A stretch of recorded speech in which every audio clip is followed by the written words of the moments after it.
자, 이번 6월은 굉장히 많은 이벤트를 담고 있는 한 달입니다. FOMC 회의도 있고요. G20 정상회담, 거기뿐만 아니죠. 지난주에는 G20 재무장관 회담도 있었고, 사실 오펙 플러스 회의도 예정이 되어 있고요. 여러 가지 이벤트들이 있는 가운데 과연 우리는 앞으로 어떤 식으로 시장에 참가를 하면 조금 더 리스크도 줄이고 나은 수익률을 얻을 수 있을지 좀 큰 그림을 한번 그려보도록 하겠습니다.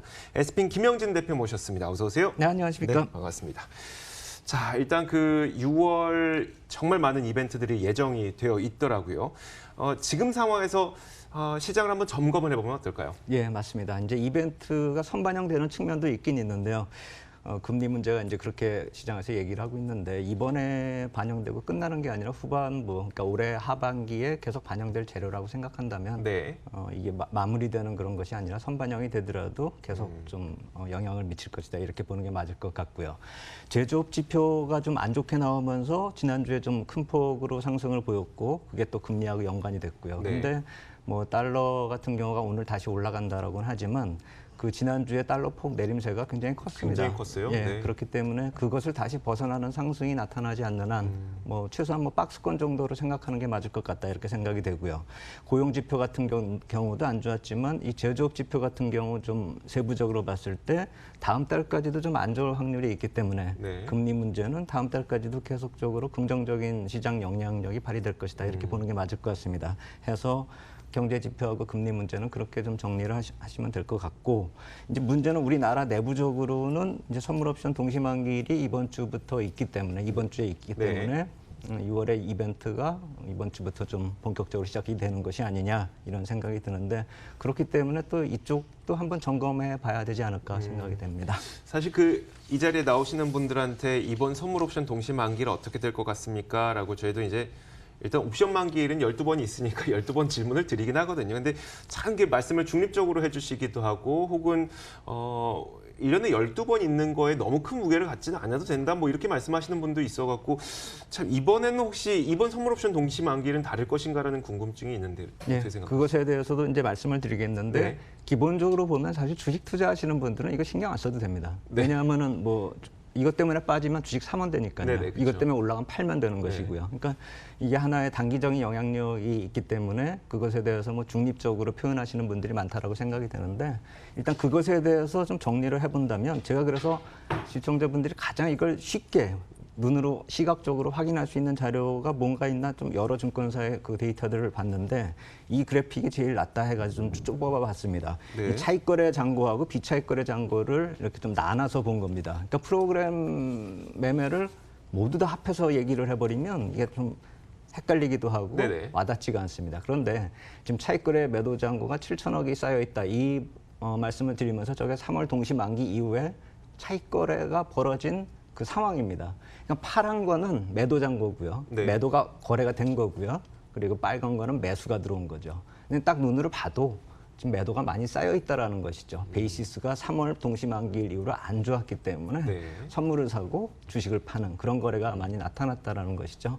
그래서 저 파란 막대기가 많고 길기 때문에 지금 매도 잔고가 7천억이나 쌓여 있다라는 것이죠. 근데 만기일 같은 경우에 영향력을 미치려면 한 3천억 이상 정도의 움직임이 있어야 되기 때문에 차익거래 매도 잔고가 저렇다 해서 많이 상승을 한다 이런 것보다도 부정적인 요인보다는 긍정적인 요인이 있다라는 점이 매도 잔고 쪽이 좀 많기 때문에 7천억이나 있기 때문에 그리고 저것이 만기일날 다 들어오진 않을 겁니다. 네네. 롤오버 되는 것도 있을 것이기 때문에 우리가 이번 만기일은 동시만기일 아까 말씀하신 대로 동시만기일이기 때문에 차월물의 스프레드도 봐야 되는 이유가 또 여기에 있다 이렇게 말씀을 드리겠고 또 하나는 비차익거래 쪽을 표를 다시 따로 구해봤습니다. 그랬는데 이쪽은 2조 원이나 매수가 들어왔기 때문에 부담이 아니냐 이렇게 볼 수도 있겠지만 네네.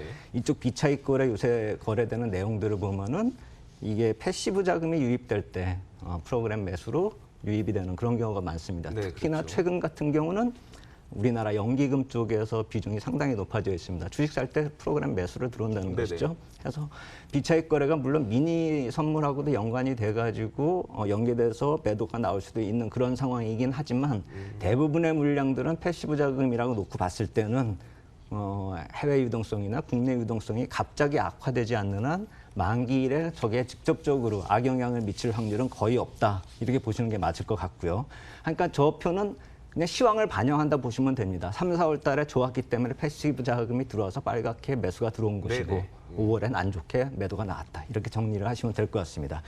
다만 이제 우리가 누적 포지션으로 따져보시는 그런 분들이 있기 때문에 외국인 선물 매도량을 따져봤을 때 코스피 200 선물이 23,000 계약이나 매도가 지금 누적이 되어 있고요. 또 미니 선물 쪽에서 12만 계약이나 매도가 되어 있기 때문에 환산을 하면 코스피 선물 쪽에서 한 4만 계약 넘는 그런 네. 매도 잔고가 있기 때문에 만에 하나 저런 시황이 악화돼서 비차익 쪽에서 매도가 나오면서 선물을 그걸 또 대비한 그런 포지션이다라고 보면 좀 악영향을 미치겠지만 사실 시황이야 뭐 2, 3일 뒤에 나타날 수 있는 시황을 미리 말씀드릴 수는 없기 때문에 네네. 그것은 안 좋은 영향이 나타날 수도 있겠다.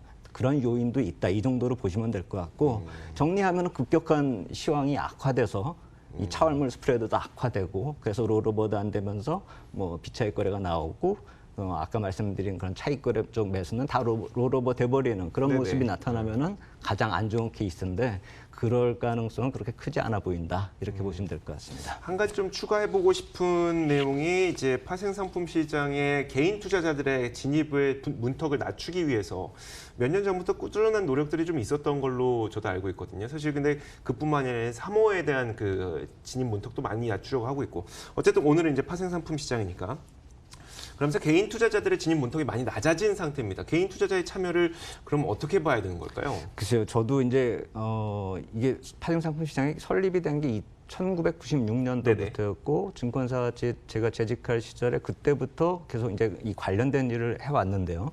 제가 2010년까지는 그렇게 피부로 와닿는 그런 제도 변경을 느끼질 못했는데 2012년부터는 좀 잦은 단기간에 좀 많이 이 제도가 변경이 됐습니다. 예를 들면 2012년에 코스피 선물 승수가 5배로 인상이 되고 네. 2014년에 지금 좀 불안하다, 좀 안 좋다, 뭐 이렇게 말씀하시는 개인 투자자, 적격 투자자 제도 이런 진입 장벽이 좀 생겼고요. 기본 예탁금도 좀 인상이 됐고요.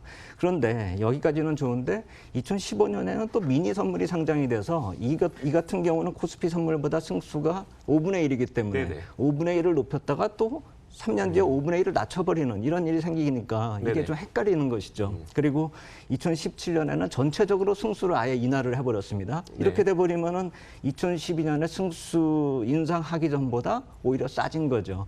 그래서 이런 잦은 변경 때문에 선의의 피해자도 생길 수 있다라는 것이죠. 네. 헤징 같은 경우 승수를 높여버리면 그 주식에 대한 헤징을 하고 싶어도 금액이 너무 커져버리기 때문에 그렇죠. 헤징할 수가 없는 것이죠. 그러면 와중에서 이제 국내 투자 주체 비중이 너무 낮아진 겁니다. 그래서 구해 보니까 외국인 투자자 비중이 2011년에 33%에서 코스피 선물이요 66%까지 늘어나는 그런 일이기 때문에 이게 뭐 시세 조정을 한다라기보다도 베이시스나 차익거래 쪽으로 영향을 미칠 수가 있기 때문에 그렇게 되면 시장을 전체적으로 흔들 수 있는 그런 여건이 되는 것이죠. 그래서 외국인 투자 비중이 너무 높아진 점, 이 점 한 가지하고 국내에서 진입 장벽 자체가 높아지는 것 자체가 차별적인 요인이 되는 것이죠. 국내 투자자에 대해서. 해서 지금 풀어주고 있는 그런 규제 같은 경우는 비정상이 정상이 되는 그런 개념이 아닌가 이렇게 좀 보시면 될 것 같고 사실 이쪽을 막으니까 또 해외 선물로 사람들이 가서 투자를 하기 때문에 네, 예, 해외 선물 쪽 뭐 손해 보시는 경우도 또 많다라고 또 이렇게 보도가 되고 있는 그런 상황이기 네네. 때문에 손해 볼 바에 우리나라에서 손해 보는 게 낫겠죠 아무래도. 해서 그러한 개념도 있고 또 하나는 제가 이제 이렇게 해서 개인 투자자분들이 많이 들어오실 거라고 시장에 들어오실 거라고 저는 생각이 되는데. 이번에 들어오시면은 단순히 이렇게 스페큘레이션 거래만 하는 게 아니라 합성 거래도 하고 좀 해진 거래도 하시면서 시장에서 수익을 낼 수 있는 그런 역량을 좀 키워주시는 게 제가 파생 상품 아까 개설 때부터 이 일을 해왔다라고는 네네. 하는데 수익 나는 분들이 이렇게 흔치가 않았다라는 그렇죠. 점에서 네. 이번에는 좀 합성 포지션 같은 경우도 실질적으로 좀 이용을 했으면 한다 이렇게 말씀을 드리겠습니다. 선물 가운데도 이제 뭐 증거금이 굉장히 많이 필요한 선물 상품도 존재하고요. 변동성이 커지게 되면 증거금을 좀 많이 요구하기도 하고 또 이게 좀 안정적으로 찾아가게 되면 그 증거금을 좀 낮추기도 하고 방금 말씀하셨던 것처럼 그 승수가 낮아진다는 것이 우리가 기본적으로 맡겨놔야 되는 증거금 자체가 줄어든다는 것이기 때문에 그렇죠. 어떻게 보면 그 개인 투자자들이 파생 시장에 좀 접근하기가 좀 더 수월해진 것은 사실이나 그렇다면 우리는 사실 선물이라고 한다면 특히 파생 상품이라고 한다면 너무나도 큰 위험성을 갖고 있다고 느끼기 때문에 좀 접근하기 쉽지 않거든요. 이런 상황에서 그러면 아까 말씀하셨던 어떤 것들을 우리가 접근해 볼 수가 있는 걸까요? 그래서 이제 투자 금액이 좀 적은 네. 미니 선물, 우리나라에서 보면 미니 선물이 될 테고 최근에는 이제 나스닥 같은 경우도 그냥 이미니 나스닥이 아니라 마이크로 마이크로까지 이미니가 있더라고요. 생겼습니다. 그러니까 10분의 1로 줄어든 겁니다. 네. 이게 해서 제가 표로 그 정리를 비교를 좀 표를 만들어 봤는데 미니 선물이나 나스닥 100 선물이나 뭐 이렇게 금액이 낮아졌다는 건 확연히 드러나는데 정리를 해드리면 투자 금액 자체가 코스피 미니 선물 한 계약이 1,338만 원이고 이미니 나스닥 마이크로 같은 경우는 14,000달러. 그러니까 그냥 이미니 쪽에 거래되는 것보다 10분의 1이고 네. 또 그냥 보통 나스닥 선물에 비하면 50분의 1의 수준이기 때문에 부담이 상당히 줄어드는 것이죠. 그래서 주식을 만약에 1,000만 원이나 뭐 1,500만 원 이 안팎으로 주식을 사시는 경우 같은 경우는 네. 차라리 저런 미니 선물이나 마이크로 선물에 투자를 하셔도 되는 것이기 때문에 큰 부담이 생기지 않는 것이고 손실이 나봐야 그렇게 크게 나지 않을 것이다라는 생각이 됩니다. 특히나 투자 절대 금액이나 아까 말씀하신 것처럼 증거금이 좀 적기 때문에 이번에 새로 또 시장에 진입하시는 투자자분들이 이쪽에서 좀 거래를 해보면서 익숙해지시는 게 좀 리스크 관리 측면에서 유리하지 않을까 이렇게 생각이 됩니다. 마지막으로 한 가지만 더 여쭤볼게요. 네. 사실 어떤 식으로 이런 그 선물 상품을 이용해야 되는지에 대해서 좀 바람직한 방향을 좀 제시해 주셨으면 좋겠어요. 뭐냐면 사실 그 선물도 어떤 분들은 앞으로 오를 거야라고 해서 그만큼 거의 막 올인을 할 정도로 베팅을 하시고 그러다가 이제 증거금 다 날아가다 보면은 이제 뭡니까? 이게 아예 없어지게 되는 것이고. 근데 이런 선물 상품을 어떻게 해야지 주식과 이제 혼합을 했을 때 좀 바람직하게 투자를 할 수가 있는 걸까요? 그러니까 제가 봤을 때는 주식에 투자하시는 금액보다 적은 증거금으로 진입할 수 있기 때문에 주식 투자 금액, 아까 말씀드린 그 금액만큼 주식을 대체해서 투자하는 경우가 가장 좋을 것이고요. 네네. 두 번째로 제가 생각을 하는 것은 아까 말씀드렸던 옵션과의 합성 거래죠. 그러니까 우리가 보통 시장은 장기적으로 보면 우상향이 맞기 때문에 네네. 보통 우리가 제일 잘 알고 있는 그 합성 거래가 커버드 콜입니다. 그러니까 선물을 매수하고 위쪽에 있는 그러니까 ATM이나 OTM 쪽에 콜을 매도하는 네네. 그래서 추가적인 수익이 나는 그런 경우고 하방 쪽에서 손실 나는 것을 좀 줄여주는 그러니까 우리가 틀려도 손실이 좀 줄어든다 이 개념이죠. 네. 하기 때문에 기본적으로 그 정도의 거래는 해볼 만하다 이렇게 생각이 되고 최소한 우리가 어떤 합성 거래를 하기 위해서 어떤 시장에 진입을 했는데 예상 외로 뭐 자기보다 네네. 반대의 흐름이 나타나는 네. 그런 경우가 있는데 아까 말씀드린 그런 커버드 콜 말고도 여러 가지 뭐 콜백 스프레드나 여러 가지 그 이외에 조합할 수 있는 방법이 많거든요. 네네. 그래서 옵션 쪽에서 꼭 옵션을 투기적으로 거래하는 것이 아니라 선물 쪽에 보완하는 그런 개념으로 이용할 수 있는 그런 능력을 키우신다라고 한다면 크게 손실 보지는 않을 것이다 이렇게 생각이 됩니다. 알겠습니다. 장기적으로 우상향의 기본 개념을 세우시고 나서 거기에서 리스크 관리를 어떻게 하실 것인가를 선물과 옵션을 좀 섞어가면서 좀 잘 공부를 해서 하라는 이야기로 알려듣도록 하겠습니다. 사실 이 내용은 공부가 더 많이 필요한 내용이라서요. 혹시 다음에 기회가 되면 조금 더 자세하게 듣도록 하겠습니다. 오늘 시간은 여기까지만 하도록 하겠습니다. 알겠습니다. 자, 에스핀 김영진 대표와 함께 이야기 나눠봤습니다. 말씀 고맙습니다. 감사합니다.